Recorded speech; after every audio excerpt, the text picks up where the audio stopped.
She was a teacher, elementary school. She had never placed a bet in her life. Then her brother sent her a free $25 referral code. She thought, why not? It's just a game. Within 2 years, she had lost $30,000, maxed out 6 credit cards, and was stealing from her own classroom supply fund. She did not have a gambling problem. She had a biology problem.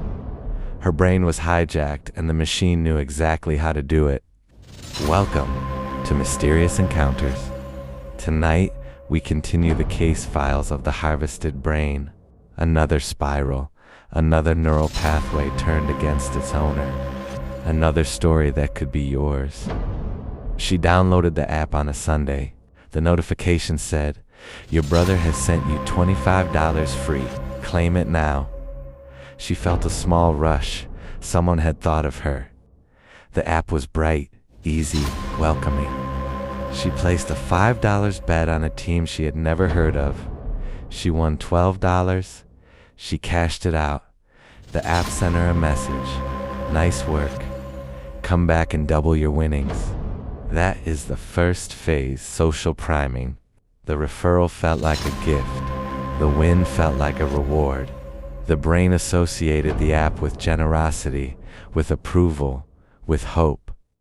The brother became an unwitting agent of the machine. She placed another bet the next weekend. She lost. She shrugged it off, but the app sent her a notification.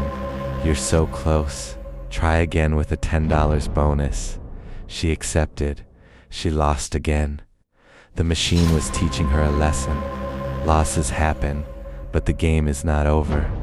By week 6, she was placing bets every day. Not because she wanted it, because she felt the urge. The urge is not a choice. It is a neurological response. Every time she opened the app, her brain released a small burst of dopamine, the anticipation of a win. The anticipation is the hook. Even when she lost, the anticipation was still there. She was not betting to win. She was betting to feel the hook. The machine knows this. It sends notifications at specific times. After a loss, after a workday, during a news break. Each notification is a trigger. Each trigger activates the dopamine loop. She stopped noticing the time. Hours passed in what felt like minutes. The app was designed to collapse time, to keep her in a state of flow. She was no longer a person. She was a pattern. She started lying to her husband. I'm just checking email. The phone bill is due. I need some air.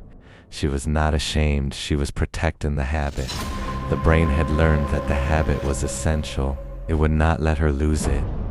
Lying is a sign of deeper entrenchment. The prefrontal cortex, the part of the brain responsible for reasoning and impulse control, begins to weaken.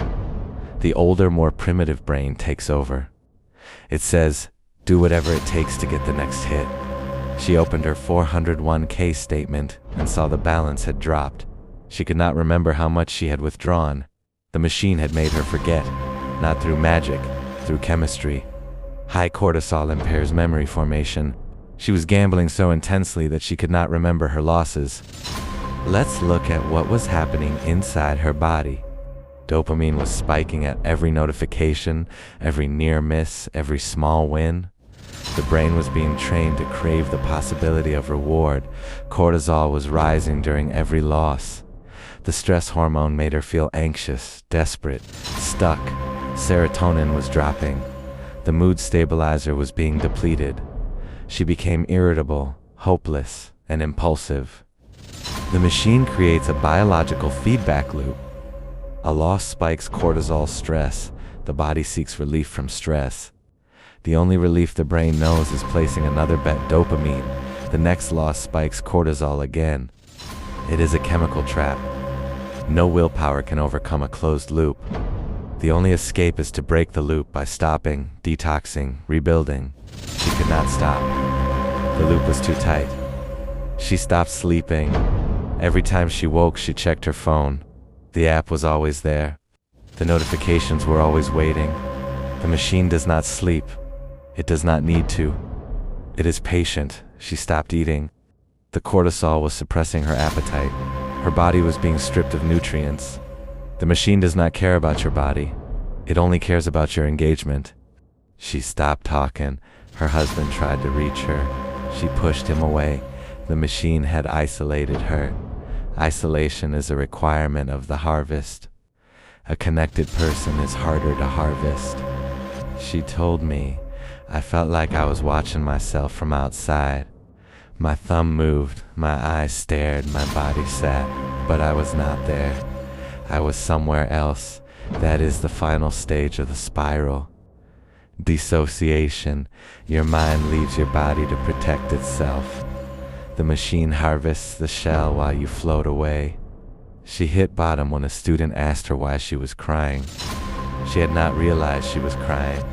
She was standing in front of the classroom, tears running down her face.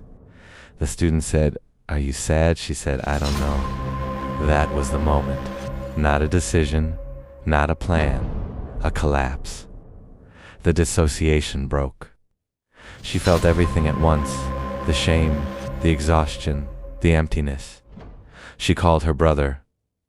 He did not know what to say. He sent the referral, did not mean to hurt her. She started therapy, she joined a recovery group, she deleted the app. She told me the first month was hell. Every minute felt like a withdrawal. I could not think, I could not feel. I could only sit and wait. She waited. The brain began to heal. The dopamine receptors slowly reset.